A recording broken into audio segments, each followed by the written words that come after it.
A graça e a paz do Senhor, amém? Vamos abrir nossas Bíblias no livro de Filipenses. Conforme está aí nosso tema e a passagem que a gente vai abordar hoje. Capítulo 2, 19 a 24. Certo? Filipenses 2, 19 a 24. Volta aí o tema de novo, ó. Tema.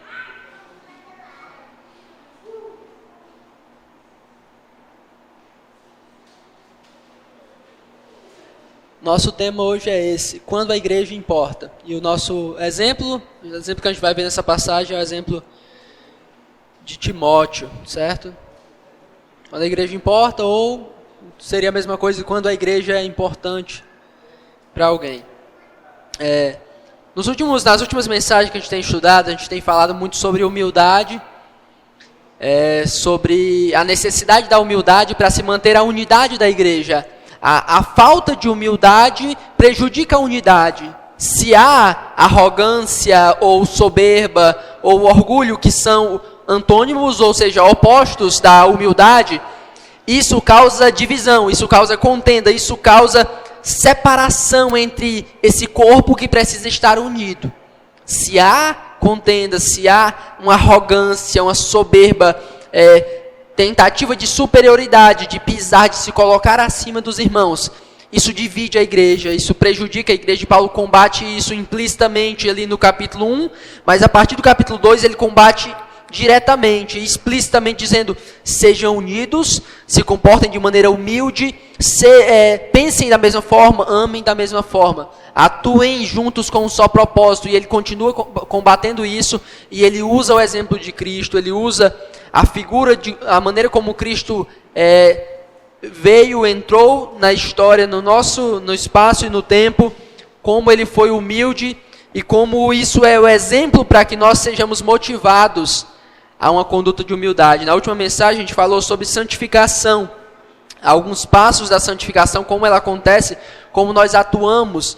Paulo nos chamou a desenvolver a nossa salvação com temor e com tremor. Ele tem seguido nessa perspectiva de falar sobre uma vida digna. E alguns desses componentes da vida digna são humildade, santidade. A santificação é desenvolver a nossa salvação, ter uma conduta que seja digna, que seja coerente, que faça sentido com a graça que nos alcançou, né? Ele usou o exemplo de Cristo para falar sobre humildade, e no texto que nós temos diante de nós hoje, que é do versículo 19 a 24, ele também vai usar alguém como exemplo. Ele vai usar um personagem como exemplo. Na verdade, nessa seção maior, há uma seção maior que vai do 19 ao 30, ele vai usar dois exemplos na vida cristã.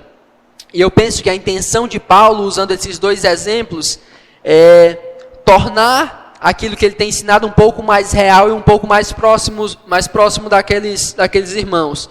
Até então, ele tinha usado o exemplo dele em algumas ocasiões, na comunhão com eles. Ele usou o exemplo de Cristo, mas agora ele quer usar o exemplo de dois personagens específicos para talvez tornar aquilo mais real, palpável e próximo deles. Ele quer dizer: olha, vocês conhecem essas pessoas que eu estou falando aqui, e o exemplo deles deve ser padrão para vocês, principalmente porque são pessoas que estão envolvidas com vocês e que vocês conhecem pessoalmente. Ele quer mostrar que é possível, que é real, que eles devem viver assim em santidade, em humildade, porque pessoas que eles conhecem têm vivido assim, né? Os dois exemplos nessa seção maior do 19 ao 30 são Timóteo e Epafrodito. Epafrodito, que provavelmente era o pastor da igreja de Filipos. A gente vai aprender mais sobre ele depois, certo?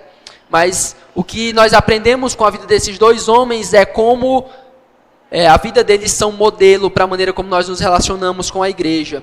A vida deles são exemplo para a maneira como Deus quer que a gente viva a vida de igreja e como a gente trate a sua igreja. A gente vai aprender através dessa passagem hoje, do versículo 19, como é a nossa vida, como é a nossa caminhada quando nós nos importamos com a igreja, quando nós amamos realmente a igreja. Filipenses 2, 19 ao 24, ok? Amém? Vai dizer assim a palavra de Deus. Espero, porém, no Senhor Jesus mandar-vos Timóteo, o mais breve possível, a fim de que eu me sinta animado também, tendo conhecimento da vossa situação. Porque a ninguém tenho de igual sentimento que sinceramente cuide dos vossos interesses, pois todos eles buscam o que é seu próprio, não o que é de Cristo Jesus. E conheceis o seu caráter provado, pois serviu ao Evangelho junto comigo como filho ao Pai. Este, com efeito, é quem eu espero enviar, tão logo tenha eu visto a minha situação. Estou persuadido no Senhor de que também eu mesmo brevemente irei. Vamos orar mais uma vez. Senhor Deus, fala com o teu povo nessa noite. Nos dê graça, nos dê discernimento, entendimento para compreendermos a tua palavra. Que tudo coopere, ó Deus, para a compreensão do teu povo, para a assimilação do teu povo, que possamos acolher com mansidão a tua palavra e colocá-la em prática. Ajuda-me, ó Deus, na transmissão dessas verdades, em nome de Jesus. Amém. Por favor. A gente terminou a última sessão, até o versículo 18, com aquela discussão sobre santificação, e é interessante que terminou, eu disse que é uma das coisas que não pode faltar no processo de santificação, que é a alegria. Paulo diz que se alegra, independente do que aconteça com ele vai se alegrar porque aqueles irmãos estão progredindo e vivendo em santidade. E ele chama eles, no versículo 18, a se alegrar com eles. Assim vós também, pela mesma razão, alegrai-vos e congratulai-vos comigo. Essa é uma espécie de expectativa que Paulo tem, não apenas de eles se alegrarem onde eles estão e onde Paulo está, mas aquela expectativa do capítulo 1, quando Paulo fala de libertação, é aquela alegria deles juntos, eles se encontrarem novamente e se alegrarem um com o outro. Paulo tem essa expectativa, Paulo tem esse desejo de primeiro saber como eles estão, mas depois encontrar com eles e poder se alegrar com eles por ver a maneira como eles têm procedido e a maneira como eles têm caminhado. E essa sessão que a gente começou a ler agora começa com essa expectativa, desse desejo de Paulo encontrar eles, esse desejo de Paulo estar com eles novamente, mas agora isso não vai ser possível. Paulo ainda é um prisioneiro, Paulo ainda está numa situação assim bem difícil, o máximo de contato que ele conhece, que ele pode ter com os irmãos é enviando cartas ou recebendo alguma visita que possa informar esses irmãos. Então ele sabe que agora ele não pode ter esse contato com eles, mas ele tem uma expectativa, ele tem um anseio de se encontrar com esses irmãos ou de ter notícia desses irmãos. Já tem aqui. Tem dia que não traz nenhum, né? Mas tem dia que traz os dois. Porção dobrada. Paulo sabe que não vai poder visitar os irmãos agora, mas ele tem uma expectativa. Ele diz assim, no versículo 19. Espero, porém, o Senhor Jesus mandar-vos Timóteo o mais breve possível, a fim de que eu me sinta animado também, tendo conhecimento da vossa situação. Ele sabe que ele não vai poder encontrar os irmãos agora, mas ele diz, olha, eu estou na expectativa e eu quero só resolver uma situação aqui para que eu possa mandar Timóteo. Eu quero só que aconteça o desenrolar da minha situação aqui, alguns fatos que precisam ocorrer para que eu mande Timóteo, porque eu sei que quando eu mandar Timóteo, ele vai encontrar vocês e ele vai me deixar a par da situação, eu vou ficar muito animado porque eu sei que as coisas vão ter caminhado. Ele quer ir e ele pretende ir e ele vai para lá, mas agora ele não pode, agora ele só pretende enviar Timóteo para que Timóteo traga notícias e possa animar o coração de Paulo. A gente poderia, talvez, se a gente passasse despercebido, entender essa passagem simplesmente como uma simples informação. Paulo dizendo assim, eu vou mandar Timóteo aí, beleza? Timóteo, aquele cara lá, sem percebermos as reais implicações dessa passagem, mas não vamos fazer isso. Nessa simples passagem em que Paulo diz para eles que vai mandar Timóteo até eles, Paulo novamente relembra para eles quem é Timóteo. E é essa lembrança, esse retrato que Paulo faz de Timóteo, que vão trazer as principais lições para nós nessa noite. Paulo diz que vai enviar Timóteo, olha, eu vou mandar Timóteo para ele trazer as notícias e eu me senti animado com as notícias que eu vou ter de vocês. Mas eu quero que vocês lembrem quem é Timóteo. E aí ele começa a falar sobre Timóteo, e é esse retrato que ele vai mostrar, que vão trazer nossas lições hoje. Eu quero que a gente olhe para Timóteo hoje como um exemplo a ser seguido, através de 3 informações que eu vou passar sobre ele, e sobre a caminhada dele com a igreja de Filipos, e também com as demais igrejas que ele ajudou no seu ministério com Paulo, tá bom? 3 informações, 3 verdades, que nos ajudam a entender porque Timóteo é um grande exemplo para a nossa caminhada e para a maneira como a gente lida com a igreja. A primeira informação está no versículo 20 e 21. Vai dizer assim, ó, quando ele fala que espera enviar Timóteo, Timóteo vem com as notícias para animá-lo, ele diz, ele explica por que Timóteo, por que ele vai enviar Timóteo. Porque a ninguém tenho de igual sentimento que sinceramente cuide dos vossos interesses. Pois todos eles buscam o que é seu próprio, não o que é de Cristo Jesus. Paulo usa uma linguagem bem direta e bem definitiva. Ele diz, olha, eu espero enviar Timóteo até vocês e eu vou enviar Timóteo porque não tem nenhum outro que eu entenda que é capaz de cumprir essa função, de ir até vocês e me trazer notícias. Não há nenhum outro que possa cumprir o objetivo do jeito que eu estou pedindo, da maneira como eu quero que aconteça. Sabe por quê?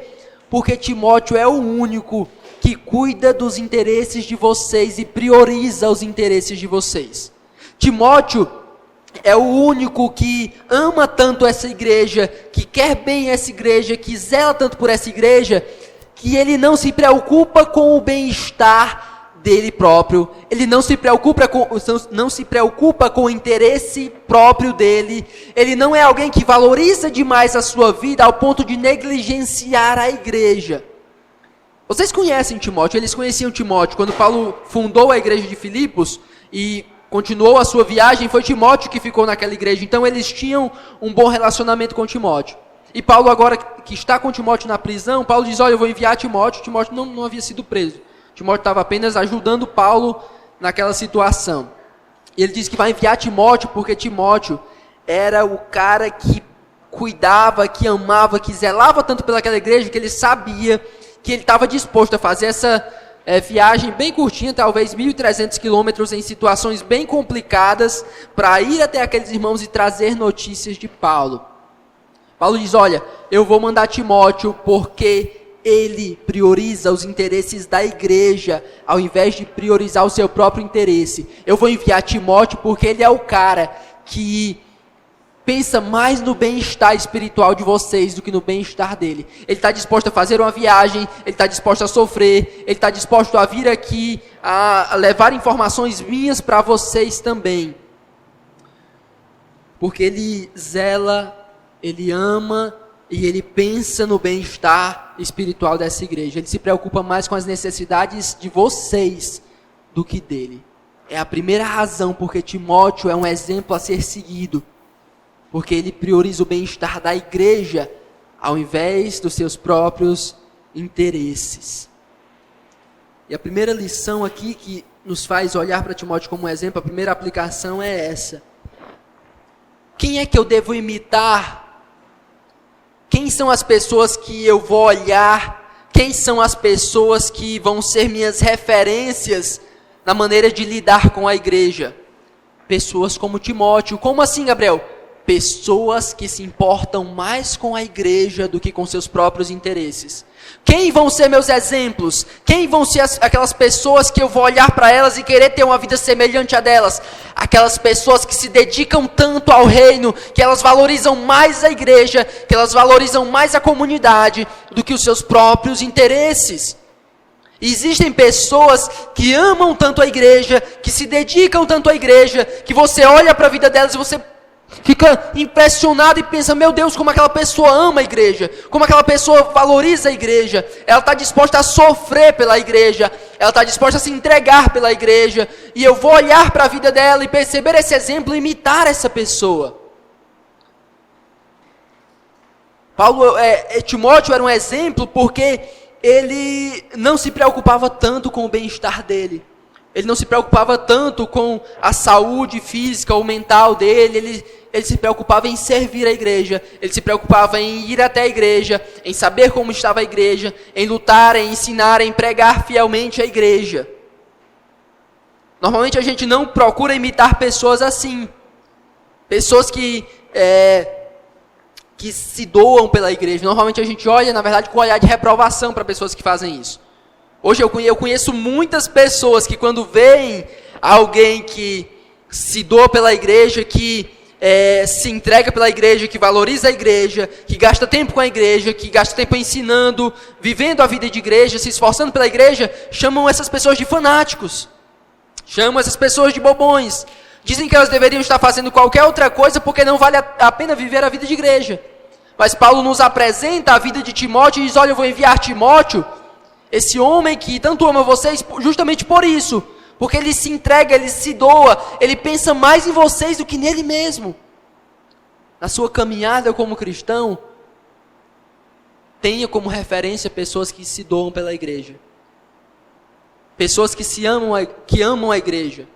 Olhe para a vida daquelas pessoas, caminhe com aquelas pessoas, deseje se aproximar daquelas pessoas e entender como elas desenvolveram esse amor pela igreja. Essa paixão pela igreja, esse anseio de cuidar da igreja.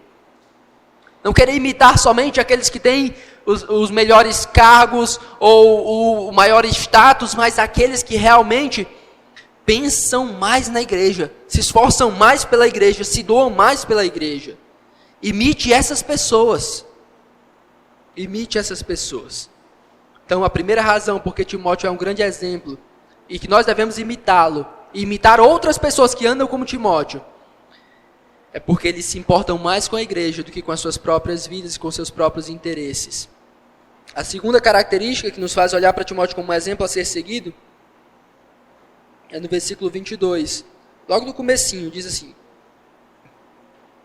e conheceis o seu caráter provado.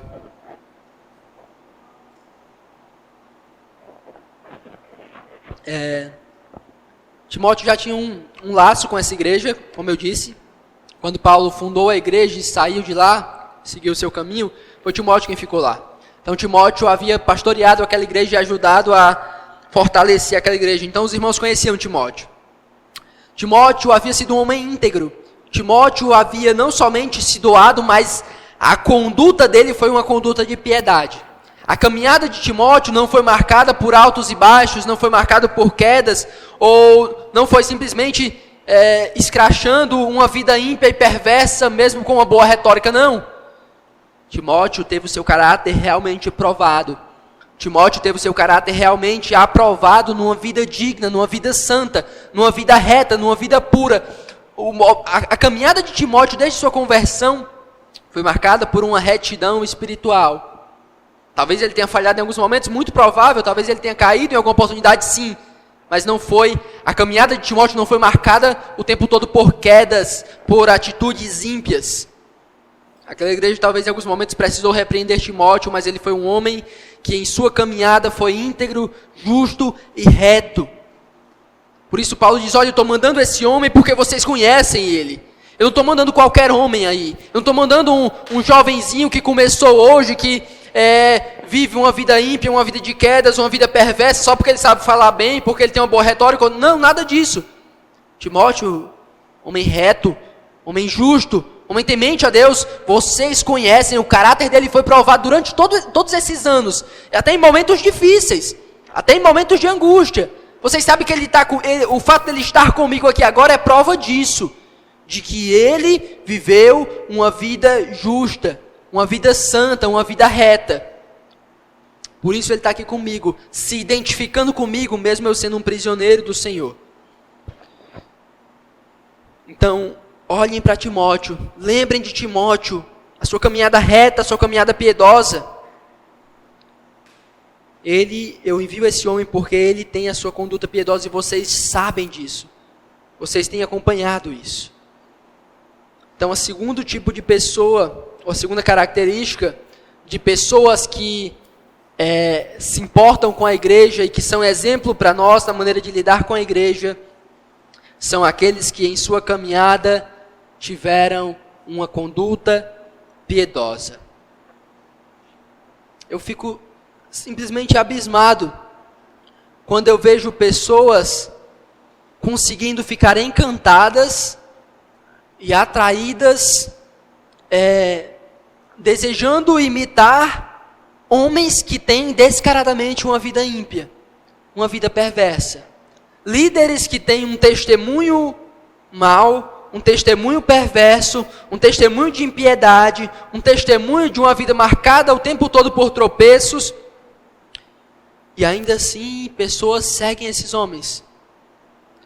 Quando muitas vezes no nosso ambiente de igreja nós temos homens, mulheres, pessoas que têm vivido uma vida reta e irrepreensível e nós não olhamos para eles.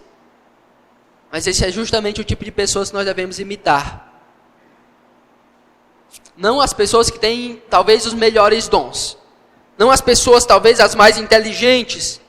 Não que nada de que isso seja ruim, se essas pessoas têm isso também, que bom. Mas essas não são as principais virtudes.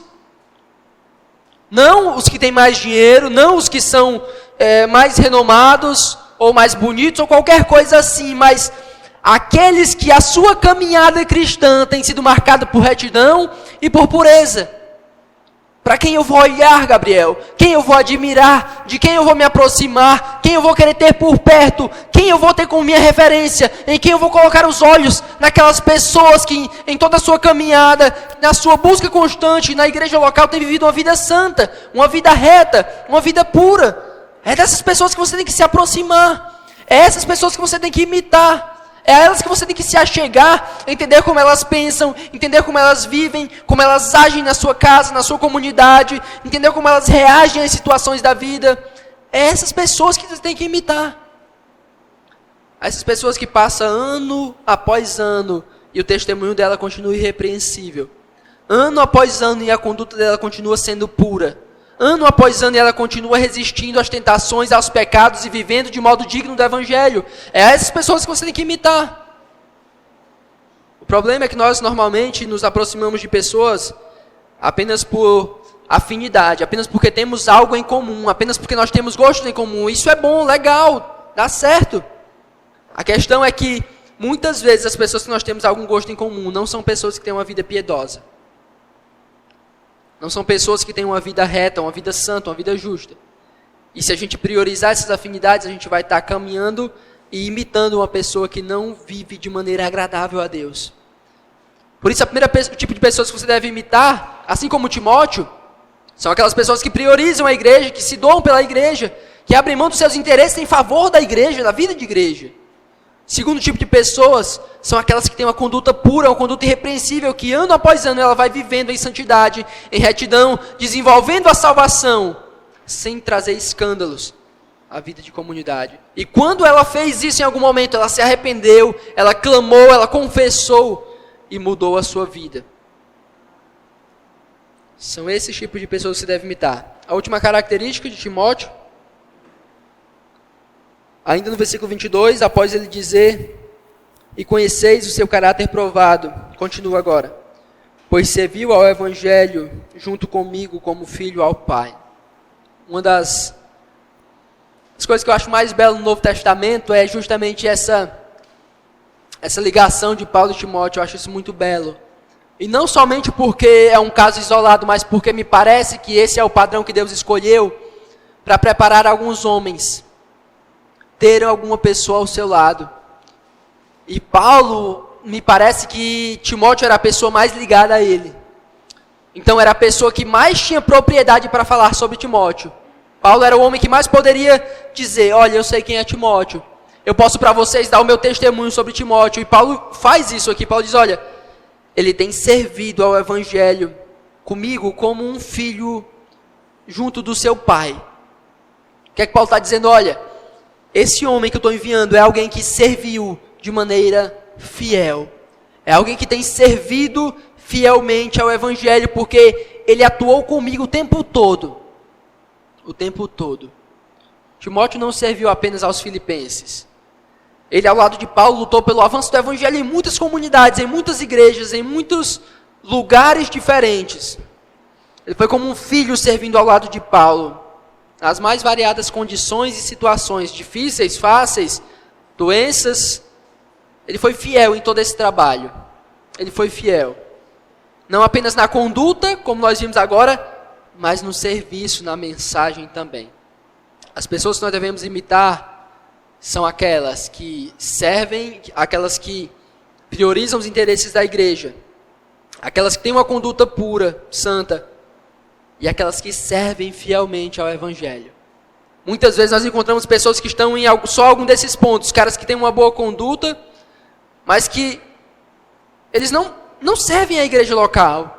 Eles não amam a igreja, eles não se dedicam à igreja. Eu fico tão triste quando eu vejo homens que têm tanto potencial, que têm uma vida reta, que você não vê escândalos, você não vê eles terem falhas morais ou falhas morais muito graves, mas eles não têm nenhum interesse em servir a igreja, eles não têm nenhum interesse em se dedicar pela igreja, eles não têm nenhum interesse em viver a vida de igreja, ou em alguns momentos você encontra homens que estão aqui na igreja, que se dedicam à igreja, que estão vivendo a vida de igreja, mas ao mesmo tempo a conduta deles é marcada por várias quedas, por uma vida imoral, por uma vida perversa, e eles não encaixam nesse padrão, nesse exemplo de Timóteo, de um homem que se importa com a igreja. E o homem que se importa com a igreja, ele prioriza os interesses da igreja. Ele prioriza o bem-estar espiritual, a saúde da igreja, mais do que ele se importa consigo mesmo. Mas não apenas isso, é um tripé. O primeiro ponto é esse, se importar mais com a igreja. O segundo ponto, ele vive uma vida santa, ele vive uma vida reta, o caráter dele é aprovado, ninguém pode acusar ele de nada, ele é irrepreensível na sua caminhada. Mas não somente isso, a vida dele é marcada por serviço, trabalho, dedicação à igreja. Fiel àqueles que o ensinaram. Paulo não fala de Timóteo como um garoto rebelde que teve um tempo com ele ali, decidiu fundar a sua igreja e saiu e foi embora e se esqueceu do seu mestre, não. Paulo fala de Timóteo com muito amor, com muito carinho, com muito afeto, como alguém que foi fiel àquilo que aprendeu de Paulo. Foi fiel àquilo que aprendeu de Paulo. Esses 3 pontos fazem de Timóteo um exemplo para nós da pessoa que a gente deve buscar ser na vida de igreja. De quem devemos almejar ser na comunidade. Não apenas alguém que se importa com a igreja, mas alguém que se importa e que vive retamente na comunidade. Mas não apenas isso, alguém que serve, alguém que se dedica, alguém que faz acontecer no ambiente de igreja. Esse é o modelo, esse é o padrão das pessoas que a gente deve olhar e, cara, eu quero ser como essa pessoa. Eu quero andar como essa pessoa. Eu quero ter um testemunho como essa pessoa. Olhando para ele, você fica encantado e deseja imitar a vida dessa pessoa. Porque a vida dele é marcada por serviço, por interesse e por integridade moral. A pergunta é, concluindo aqui nossa reflexão, onde estão essas pessoas? Cadê essas pessoas que têm coragem de viver e morrer pela igreja? Onde estão os crentes que no mínimo priorizam a sua comunidade? A gente poderia falar de prioridade aqui num sentido bem básico mesmo.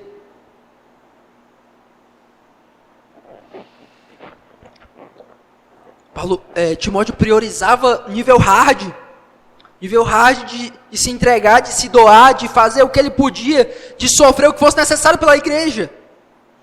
Onde estão as pessoas que no mínimo, vêm para o culto de oração? Ou que vêm para a escola bíblica? Tente medir como é distante, isso é distante, o padrão aqui é bem menor, mas tem pessoas que não conseguem alcançar nesse padrão, de tratar as reuniões públicas como algo de valor, como algo importante. As pessoas nem se importam com isso.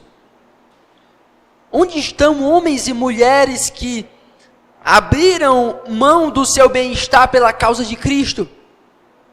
Onde estão homens e mulheres que abriram mão do conforto pela causa de Cristo? Onde estão homens e mulheres que abriram mão de prazeres e de facilidades e de uma vida mais tranquila pela causa de Cristo? Eu gosto muito da história do John Patton. No livro do Carson, ele conta a história do John Patton. Quando ele foi ser missionário, e ele ia para uma comunidade onde tinha o termo que ele usa é antropófagos, acho que é isso, e canibais. Pregar a essas pessoas. E um senhorzinho de idade chega para ele, cara, você vai fazer isso mesmo? Você vai pregar o evangelho e você vai ser comido por aqueles caras que vão te matar. Aí ele diz, olha, nossa vida está passando. O senhor já tem uma idade avançada, daqui a uns dias o senhor morre, o senhor vai para a sepultura ser comido por vermes. Então, para mim, se eu tenho a opção de ser comido por canibais ou ser comido por vermes, contanto que eu faça alguma coisa para o reino de Deus e para a obra de Deus, não vai mudar nada. Onde estão homens e mulheres que estão dispostos a sofrer isso? Abrir mão do conforto, abrir mão da saúde, abrir mão de aquilo que eles consideram mais importante nesse mundo para fazer o reino de Deus expandir. Onde estão aqueles que têm coragem de servir fielmente ao Evangelho até os últimos dias da sua vida? Porque nossas aspirações e nossos anseios são tão medíocres, tão rasos, tão vazios.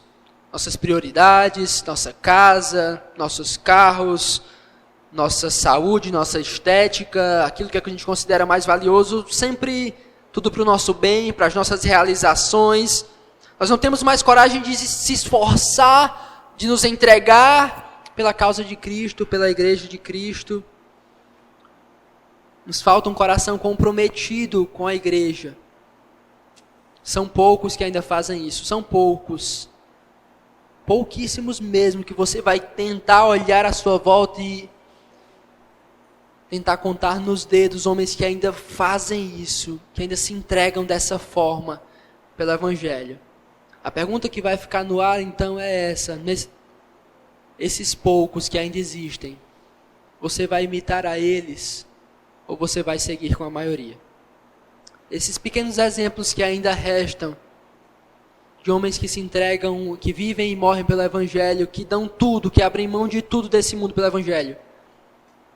Esses poucos que você ainda conhece, você vai imitar a eles, você vai olhar para a vida deles e tratá-los como exemplo, como padrão, ou você vai viver essa vida medíocre com a maioria, como a maioria tem vivido. Deus nos ajude, nos dê graça para ter coragem de fazer coisas radicais como Timóteo.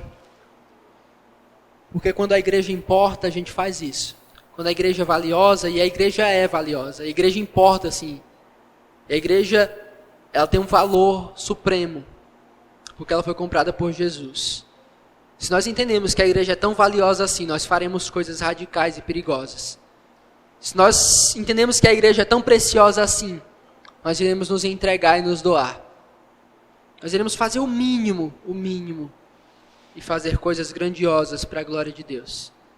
Se o exemplo de Timóteo já é constrangedor, na próxima semana a gente vai ver o exemplo de Epafrodito e o quanto ele sofreu pela causa de Cristo. Deus nos ajude a ter coragem de fazer pelo menos 1/3 do que esses homens têm feito pelo Evangelho e pela saúde e pelo bem-estar da igreja. Vamos orar.